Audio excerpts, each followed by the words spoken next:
Hello, good evening, and welcome to All About Sport, live from the top of the town studios in Connolly Street, Cavan, on cavantv.com, and for the first time, live on Smith's Cable Vision. My name is Louise O'Reilly. So each week we will continue to include a wide variety of sport from all around Cavan. And if you would like your sport featured on All About Sport, simply contact drumlinmedia@gmail.com. So this show is live on cavantv.com every Wednesday evening at 7 p.m. and also on Smith's Cable Vision in Cavan Town. So on the programme this evening, I will be talking to members of the Cavan Motor Club in advance of the Cavan Stages Rally, which takes place this coming weekend. And I will also be talking to the manager and players from the Cavan Ladies GAA football team. But first, I am talking to Cavan Boxing Club's own Ciara Smith about her recent exploits in China. So Ciara, you are very welcome to the show, and I'm delighted to have such a fantastic sportswoman here before me. International boxer and just back from the World Championships. I believe the only qualifiers for the Olympics. Tell us about your week in China. You know, you've just arrived back, have you? That's it. I just came home on Saturday. It's been a long experience, fantastic experience in China. Unfortunately, I didn't qualify this time, but I lost out to Karolina Michuk from Poland, who did qualify. But on the day, the better girl won. She's world champion, European gold medalist. She has a long record. She's 33, but I'll be back again. Hopefully, I'm gonna keep training hard and keep improving. I hope so, with the help of my coaches. Definitely. Brian McKeown and Pete Taylor and Zara Auntie up in the High Performance in Dublin. Yeah, so you really had tough competition, I suppose, on the day, but I mean, I believe you sustained an injury just before you headed for China. Do you think that kind of, turned out to hinder your kind of, your chances? I fractured my wrist in Germany in a training camp beforehand, sparring the number one girl from France. But I had my hand out of cast 15 days before I left, and when I started back sparring, I was cautious throwing it in case I'd hurt it again. But when I got out to China, it wasn't a problem in my fights. It set me back a few weeks of training. It's difficult to run with a cast in your arm, or train or punch a bag with one hand, but I got through it, and at the end of the day, when I got in the ring, it was all in performance. My hand didn't hold me back. You're only 19, you were telling me, and only been boxing 4 years. I mean, that's unbelievable achievement for such a young lady. And but last week's events, how do you intend to put that behind you and move on? What's for you next, Ciara? Well, I actually fly out to Canada in the morning. I'm competing in 2 large tournaments, one in St. Catharines, Ontario, and then the other in Sarnia. It's an Ulster selection going. I've been to Canada 3 times now, and I know the girl in boxing. It's going to be a very tough fight, but it'll get me back on track, back focused. Yeah. And what about the hand? Will it be ready for a competition so soon after China?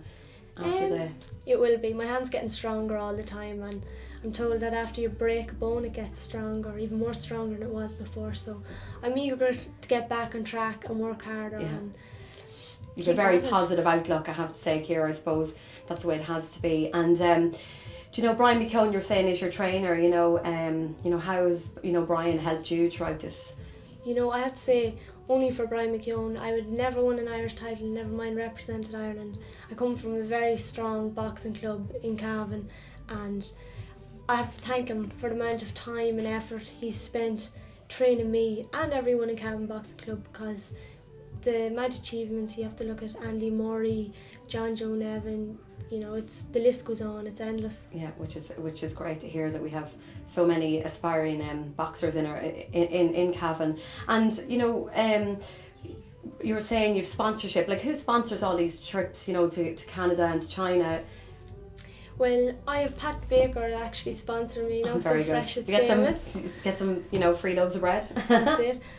No, I have to say I have so many sponsors. I have Pat Baker, I have Niall Dolan, solicitors in Coothill. I have all the local people, the sport. I have to thank. I'm sorry if I forget anybody there, but it's endless, and I don't want to drop out or forget any names. But I have brilliant support behind me, and I have to thank everyone from Cavan and around Ireland for it. Yeah. You know, you said yourself you only got into boxing 4 years ago. Would you encourage like more female boxers or young females to get involved in boxing? Do you think it's a safe sport, or do you think it... I think it is. If you asked me 4 years ago or 5 years ago would I have started boxing, I would have said no. But at the moment, I think the last championship, the Youth All-Irelands, there was over 200 entries in younger girls, and when I first started, I'd say there wasn't even 50. So it's multiplying. It's growing rapidly, and I'd encourage any girl who has an interest in sport, look, try it at least once. If you don't like it, you can always quit. You can always quit. So, you have a bright future ahead. What's your ultimate goal? What's kind of the biggest challenge you would love to win, or where do you see yourself, I suppose, in the next 5 years, Ciara? I would love to represent Ireland at the Olympics. Fair enough, I didn't make it this time, but 2016 Rio, 4 years' time, if I'm still training on the high performance and with my coach Brian McKeown, it's a long time away, but I'm setting my target for 2016. I think that if I keep training as hard as I am now, there'd be something wrong if I didn't improve. So yeah, and you're only 19, so I mean you're still only, it's the early stages of your career. You were saying that one of the qualifiers is 33, so if you look at it like that, I suppose you've got a long time ahead to get to that stage, but so on terms of your your training, what type of training do you have to put in to get to this level and this level of fitness? Well, when I'm up in Dublin on the high performance, I train with Zara Antia, and I have a strength and conditioner coach, John Cleary. How often would you have to go to Dublin? And I stay up there weekly. And so it's every day, is it? Like you'd have to... I train twice a day, every day. And when I come home, I'll have rest, but I'll then jog maybe in the morning for 5 miles, but that's it, and then it's back to training then on the next week. So this is like a full-time job for you. This is, you're at this level, you're taking it all very seriously. So, I mean, you put the rest of us to shame, that's for sure. I wouldn't want to get in a fight with you here. I think you could teach me a thing or two. So I suppose what's been the highlights of your kind of career so far? Well, I have to say, I am delighted that I got to the last 16 in the World Championships, but I believe I have more to achieve. But this year, I reclaimed my senior title. I think that was a highlight for me.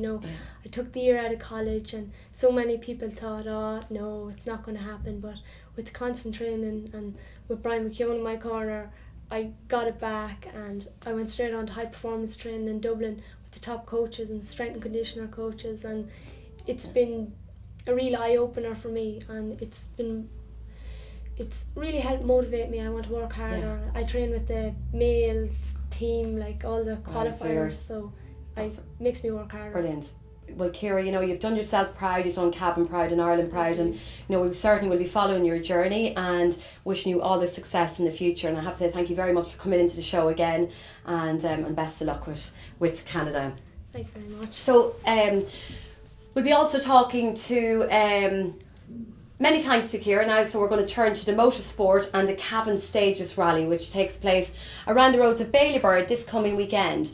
Before I talk to members of the Cavan Motor Club, we will take a look at some footage from last year's event, which was filmed by FlyingFinnMotorsport.com. Hope you said that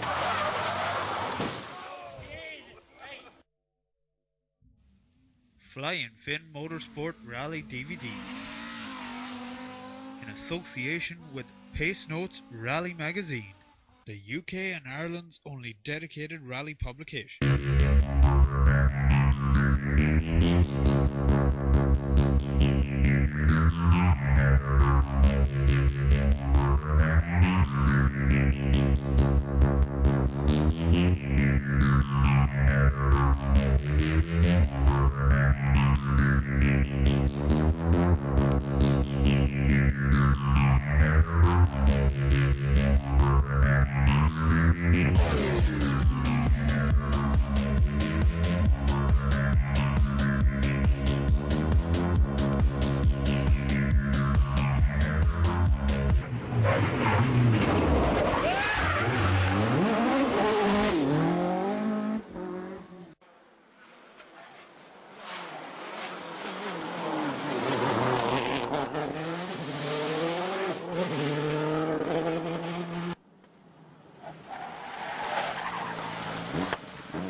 Whoa, that's spectacular stuff. So now I'm joined in studio by members of the Cavan Motor Club. So you're very welcome to the show. We're joined by Stephen Kellett, the COC of the Cavan Rally Stages, and Rory Nash, PR.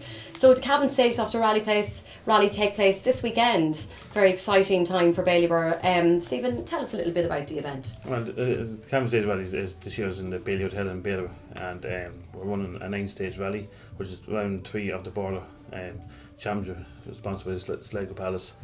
Rally takes place, starts on Saturday morning. We'll sign on for recce at 9 a.m. with the recce on Saturday, with scrutiny taking place after 2 p.m. in the Ballybor Community School, with park farmers alongside it. Then on Sunday morning, driver briefings at 9 a.m. with first car leaving the park farm at 10:22. Okay, so it's on Saturday. It starts Saturday morning. That's our morning. Okay, so where is the kind of main meeting place? Well, the drivers will meet in the Bailey Hotel. For the Bailey, so everyone congregates at the Bailey Hotel. In the Bailey Hotel. Yes. Yeah, and then what, like 9 o'clock, is it? 9 this hour, 9 o'clock, yes. So on Saturday morning. So this is taking place Saturday and Sunday, is it? The main rally takes place on Sunday. Saturday is only for making the pace notes. Okay, very good. So tell us, Rory, how important, is the rally to the area? Yeah, well, as Stephen said, that the big draw to the area, the community, will be the rally. The weekend starts at the Saturday with a practice run with all the crews, and then the main focal point of the weekend is on Sunday, where the crews will be competing at speed. But it brings a lot of revenue to the community. There's 107 crews, I think, this year.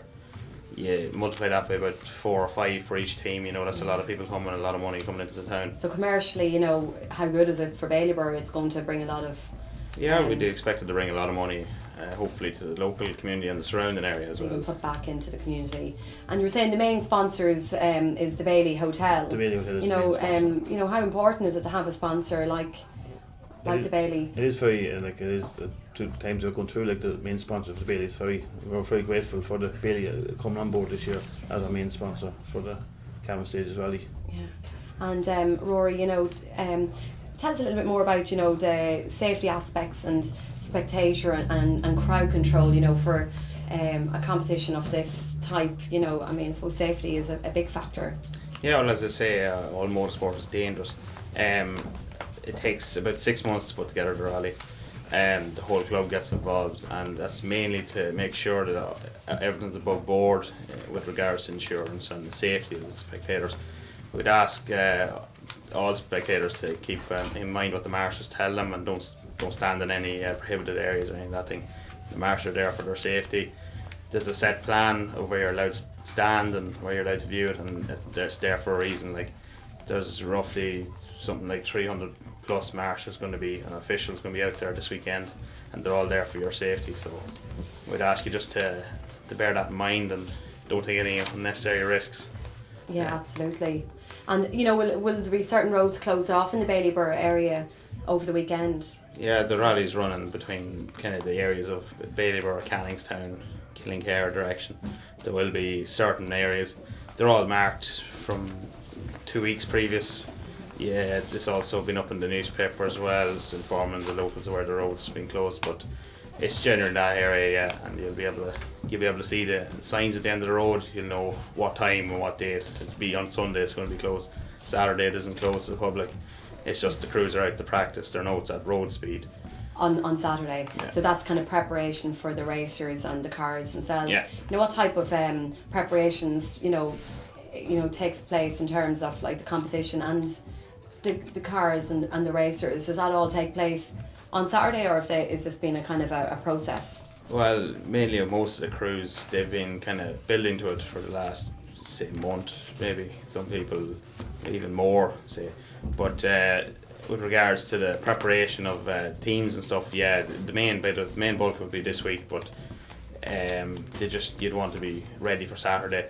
They go through a set of scrutiny on Saturday in Ballybor School there, where the cars are checked, so if you don't have it ready, you're not going racing Sunday. So that's basically it. Okay, so I suppose one of the things we could highlight really is the importance to young people out there, that they know not to think that this is to emulate the rally drivers, out on the roads. This is a organised competition. It's not something that should be trying on the roads, you know.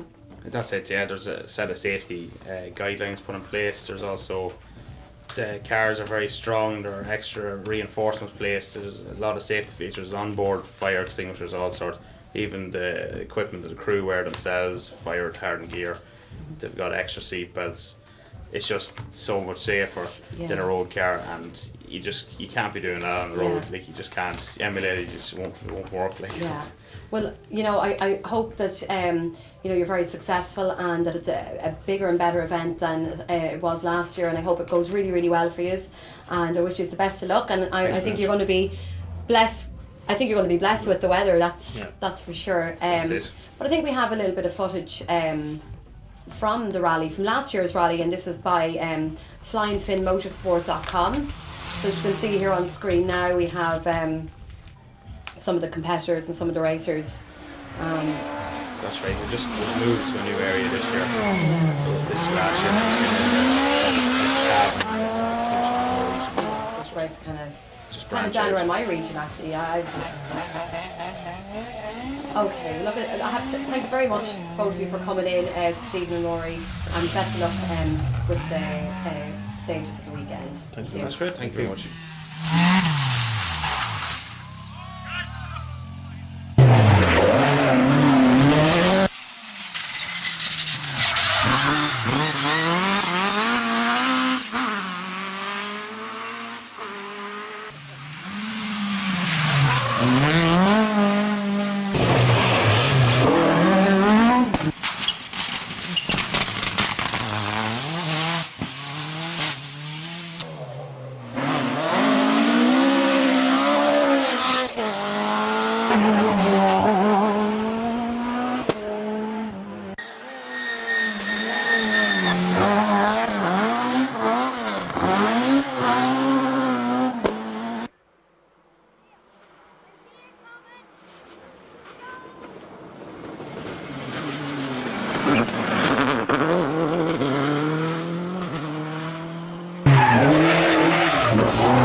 So next up is Cavan Ladies Football, and I'm joined by the manager and captain and vice captain of the team. So you're all extremely welcome to the show this evening, and a big congratulations to you on your big win at the weekend against Fermanagh, you know, our neighbouring county, so big rivals in the Ulster B Championship final, I believe. So Hayley, you're the captain this year, so a big achievement for you. Tell us, how did you feel when you won on Saturday? Oh Jesus, I felt it was great. Like, it's a great opportunity and great just winning it, and being the first in Cavan to get to win an Ulster Minor Ladies Championship. Like, it's a great achievement, and I'm very proud of the girls and everybody involved. Very good. And you know, you've won the Ulster title. So Anthony, you're the girls, the manager and trainer, are you? Yeah. So, you know, they've won the Ulster title. You know, tell us about Saturday in the final. You know, how was it for you standing there watching the girls? Were you proud of them? We didn't really have to give in much direction. Basically, just up to the game plan. I suppose it was nerve-wracking enough. We went ahead well, went up by 8 points, then we conceded a little bit at the end of the first half. But we knew at half-time we went into the dressing room and we said, like, if we just put in the work, and we said at half-time in every game, if we just put in the work, we'll get the results. And it was the same in the Monaghan game as well. You know, we went a wee bit, you know, lackadaisy, I suppose, before half-time in that game as well. But we came out in the second half, and once everybody worked, we knew we'd get the result. Yeah. We knew we were a better team. We just had to, you know, put in the work rate, and it was going to get results for us. And I believe the two girls were playing with injuries, but you know, you stuck it out. Neve, you're the vice captain, and you had a great game, I believe, and you didn't let the Fermanagh backs anywhere through it all. So you were, what position did you play, Neve? I was playing corner forward. Corner forward, so you were giving the Fermanagh backs a run around, that's for sure. Scoring lots of points with an injured knee, I believe. Yeah, but all the girls worked together hard out the field, and the delivery of all was superb. So especially you're playing inside with Ashley Jordan, who's so strong and can bowl through any full back line on her own. Yeah. So it makes the job much easier. Yeah, I suppose it is like a team effort, so it's all of you together. And you know, in terms of commitment and being involved with the county panel, do you feel that's you know, there's a lot of commitment? Yeah, there probably is. Well, with the leaving cert and all, but it's worth it when you can win an Ulster title and go on to an All Ireland. Like you train probably twice a week or whatever, but you just kind of have to plan around Yeah, it. And, trying to work it around your studies. yeah. So trying to like put the leaving cert first. Is that what you're encouraging them, Anthony? Well, we said to Football them- first or leaving cert first? Well, any of them that came and said, look, I've got grind and such, and even, as I said to Niamh, even the week coming up to the final, she did one I think it was the Tuesday even, wasn't it, Niamh? Yeah. And I said, look, well, you got your exams. We had a girl doing a college exam the morning after the game, Yeah. and we said to her, you know, don't be rushing through the exam or whatever, you know, take your time, and if you're down for the second half, you know, you're down on time for the second half, but she got there in time, but like, they have to put their studies Yeah. first. You know, you have to be realistic about things. Yeah, that's brilliant. I think we have actually some footage from some photographs, should I say, from the game on Saturday. Anthony, you might just talk us through some of them. Are just going to come up on the screen there now. So this is a winning moment here. So That's who the we got? presentation. That's two girls here lifting the cup just right after the game. That's a great moment there, and this is how the rest of the This is team here. this is the management, the team management and the team. So it is. Now that was after we went for dinner in the riverfront. The under 14s have been playing in the Division 2 All Ireland Blitz in Kinnegad, Yeah. and they won it out. So they were having dinner just down the road. So the two teams met up for a giant photograph, Yeah. which was a nice moment. Like, Yeah. so it was. So you know, you're saying your sponsorships is it Jimmy Murray from the Riverfront? Jimmy Murray and John Riley bus hire. So like it's great to get something. You know, last year I was involved in the team last year. We weren't probably set up right last year, but this year we got John Riley in early. He got the jerseys for us. He also brings us to all our games. And Jimmy went and got the tops here that we're wearing. So you know, it's nice to get something at the end of the day as well. You know. It's nice, yeah, they look great. And, you know, in terms of, you know, the championship ahead, Anthony, you know, what's next? What's the next stages for the girls? Who do they meet next? We have Roscommon in the All Ireland semi final. That's it's down for the 21st of July. So it gives us, I think it's 7 weeks. So we'll take a break now after the girls are actually training tonight. So we'll take a break probably after tonight for a week or so. And any of the girls that's doing exams will be exempt until after the exams. Very good. What type of training is involved, girls? You know, do you find the training tough? Does Anthony put you through your paces? Or are you happy to kind of get out on the field every night? Or some nights, Hayley, you just feel like... I don't know, I don't like, I do, like, you know, some trainings you mightn't enjoy it and you mightn't enjoy going, but, you know, with like county it's different because everybody gets on so well.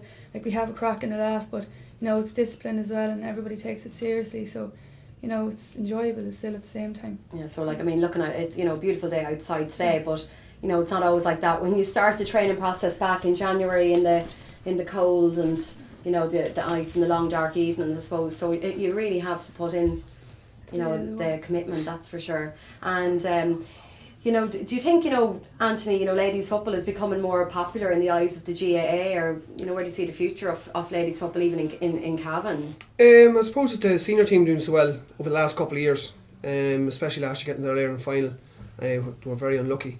I suppose it raised the profile a fair bit in the county, but it's not just, I suppose, that factor. There's an awful lot of work going on at development squads in the county. Like the under 14s are bearing the fruits after the last 2 years, after winning 2 Ulster titles in a row and they won the All Ireland Blitz. The under 16s last year won the All Ireland B under, or the Ulster B under 16, sorry. And then we're after, you know, we're benefiting from that. So them development squads start back in September, October. Like we started with development squads last year actually in October. Yeah. So realistically this started last year in October. So Yeah. you know, it takes an awful lot of work. You know, people helping out. We had I've got Tony Shields as a selector and Katrina Leddy and Siobhan Jordan, and we started development squads. That was in October, and we also had Fergal Brady Oh yeah. and Desi from Cahill who were over on the Sheeley. 16. So we joined forces to get the development squads out together. So they've helped us out a good bit as well. Yeah, that's fantastic. So you've had a lot of support, and I suppose you can't do it without the support. It's great to see so many people, you know, backing the Cavan ladies football. You know, I think I'm putting my money on the Cavan ladies, you know, to come home with an All Ireland. That's for sure. If you just, Hayley, hold up the cup there for the camera, you just can maybe catch a glimpse of the cup, and Your name will be, the Cavan will be engraved on that neck. So that's the Ulster B champions here with us this evening in the studio. And thank you so much for coming in. And I really wish you the best of luck. And thank you very much for coming in. Okay, so that brings to an end All About Sport for this week from Top of the Town Studios, Connolly Street, Cavan. So I will be back again next Wednesday evening at the same time to bring you more sport on CavanTV.com. So don't forget, All About Sport is available on Smith's Cablevision in Cavan Town and also CavanTV.com. Thanks to all our contributors on the programme this evening: Ciara Smith, the Cavan Motor Club and the Cavan Ladies GAA football team. And All About Sport was produced by Brian Daly and the show was directed by David Van Standen. But if you want your sport featured on the programme, just send an email to drumlinmedia@gmail.com. And after the defeat of the Cavan senior team at the hands of Donegal last weekend, Cavan TV caught up with team manager Terry Hyland and captain Pádraig O'Reilly. So we're going to close the show with those interviews. Until next Wednesday at 7, goodbye from me, Louise O'Reilly. Stay tuned for our weekly music show, The Green Room, presented by Paul Cox. Yeah, I suppose we're beaten by 6 points at home. That's not the result we wanted. But they're the Ulster champions. They're Ulster champions for a reason. I think they kind of got away from us 10 minutes before half time. We had them at 4 points each and we kind of let them get away going in 6 points down at half time, and they kind of had us at that arm's reach the whole way through the second half. Now, you're still a very young team and Donegal were a very physical team. Would you feel that would have been part of the result? Maybe. I suppose we kind of rushed our shot selection a bit. That might come down to experience, but I suppose we work very hard as well. Sometimes things don't pan out that way. First half we had a chance and the ball hops in the crossbar and comes out instead of hopping into the crossbar and into the net, and small things like that. I suppose we kind of needed them breaks to fall our way, and they didn't really go our way today. Now, you seem to be very good in defence around the 45 that Donegal had to shoot from quite a distance out. Would you feel that slight strengthening of that might help? Yeah, I still think they kicked 116, so obviously it wasn't strong enough. We gave away too many frees. I'm not sure what the numbers were, but they scored a lot of frees. So we're going to have to tighten up in that respect. I don't think they got anything easy, which is encouraging, but we need to keep that number down. We know they're a formidable attack. So yeah, I suppose it's something to build on for the next day. Now, some of the new players on the team have come from a winning tradition within Cavan. Do you feel that they'll bring that experience to the team? Yeah, I thought the new players done very well today. That's their first championship match, and they don't come much tougher than Donegal at home. And I thought they acquitted themselves very well today. They got up the field, and Killian Clark in the full back line I thought was excellent, and Jason and Jack up front. They done themselves justice there today. But that's their debut over and done with, and now they're going to have to build on that. They have an underage pedigree, and hopefully they can create a senior one. So from the experience that you've gained from your first game of the season, you feel that you'll be able to bring a good team into the next match? Yeah, like we said, it's something to build on. We've put too much work into this season to let it fall by the wayside. We need to regroup and look at this match and look what we went wrong and how we can work on it and build that then into the qualifiers. Pádraig O'Reilly, captain of the Cavan senior team, thank you very much. We're with Terry Hyland in Breffni Park after the game. Terry, your first game in charge with the team. What can you learn from it? Well, we can learn that we have to be a little bit more patient and we have to think more about our shot options, and I think that's where the game kind of slipped away in us. The penalty the first half probably was the defining moment, because the game plan was to keep it tight until half time and then see what we could do in the second half, maybe change tact. There's some very close play in the first half and you kept with them. In fact, you were in lead for a while. Well, that's true. As it was the first 10 or 15 minutes, we opened up pretty well, and we Eugene Keaton, in fairness, kicked 4 or 5 very good scores during the game, but especially in that first period that you're talking about. He played very, very well. And again, our shot options was on, because we started to shoot from too far out. I think the penalty of conceding that penalty that we conceded panicked us a little bit, and we started to shoot from where we shouldn't have been. Now, you had some very good defence around the 45. You seem to be able to make Donegal shoot from distance out. Well, that's true. I suppose we have been working on our defensive game with this game in mind, but as I said, Donegal obviously have changed tact as well. They're a little bit more expansive in that game, and they started to move the ball, probably moving in 2s and 3s up the pitch, and that's the element of where we needed to set up a defence line was around that area. But once the penalty went in, the 6 point gap coming, we had to change and we had to go after the game. Now, the second half was a different story, and Donegal seemed to pull away. What lessons now can you learn from the second half? Well, as I said here earlier on, it's the short options. I think if the wide tally was done, I think our wide tally probably is at least double what Donegal's was. When you take that into consideration, we hit the crossbar, which was probably on the post in the first half. So when you take all the variables in, we may not far off them. Terry Hyland in Bethany Park, thank you.